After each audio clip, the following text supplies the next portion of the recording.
രാമായണ ക്വിസിൻ്റെ പുതിയൊരു വീഡിയോയിലേക്ക് ഹൃദ്യമായ സ്വാഗതം. ആദികാവ്യം എന്ന പേരിൽ അറിയപ്പെടുന്ന ഇതിഹാസം ഏതാണ്? ഉത്തരം രാമായണം. ആദികവി എന്ന പേരിൽ അറിയപ്പെടുന്ന മഹർഷി ആര്?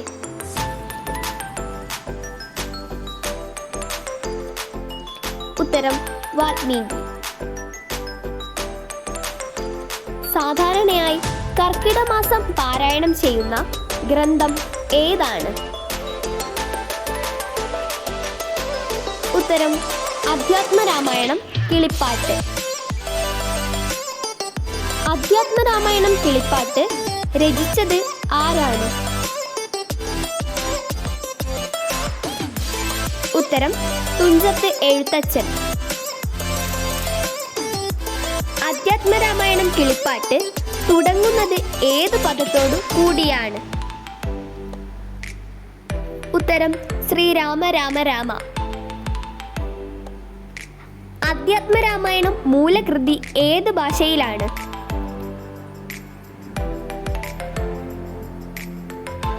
ഉത്തരം സംസ്കൃത ഭാഷയിലാണ്. അധ്യാത്മരാമായണം ആര് തമ്മിലുള്ള സംവാദമായിട്ടാണ് രചിക്കപ്പെട്ടിട്ടുള്ളത്? ഉത്തരം ഉമാമഹേശ്വരന്മാർ തമ്മിലുള്ള. അധ്യാത്മരാമായണത്തിലെ ആദ്യത്തെ കാണ്ഡത്തിന്റെ പേര് എന്താണ്? ഉത്തരം ബാലകാണ്ഡം. വാൽമീകി ആദ്യമായി രചിച്ച ശ്ലോകം തുടങ്ങുന്നത് എങ്ങനെയാണ്? ഉത്തരം മാനിഷാദ. വാൽമീകി രാമായണത്തിൽ എത്ര ശ്ലോകങ്ങൾ ഉണ്ട്? ഉത്തരം 24,000 ശ്ലോകങ്ങൾ. ദശരഥ മഹാരാജാവിന്റെ പത്നിമാർ ആരൊക്കെയാണ്?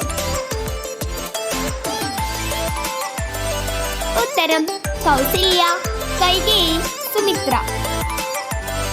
ദശരഥന് 4 പുത്രന്മാർ, അത് ആരൊക്കെയാണ്? ഉത്തരം ശ്രീരാമൻ, ഭരതൻ, ലക്ഷ്മണൻ, ശത്രുഘ്നൻ.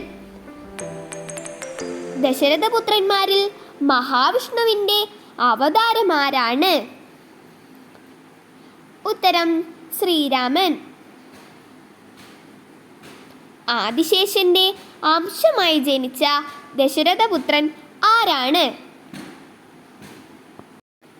ഉത്തരം ലക്ഷ്മണൻ.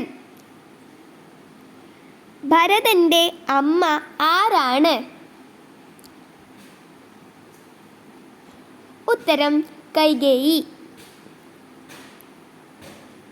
ദശരഥപുത്രന്മാരിൽ ഏറ്റവും ഇളയത് ആരാണ്? ഉത്തരം ശത്രുഘ്നൻ. ദശരഥപുത്രന്മാരുടെ നാമകരണം നടത്തിയത് ആരായിരുന്നു? ഉത്തരം വസിഷ്ഠൻ. ശ്രീരാമനായി അവതരിച്ചത് ത്രിമൂർത്തികളിൽ ആരാണ്?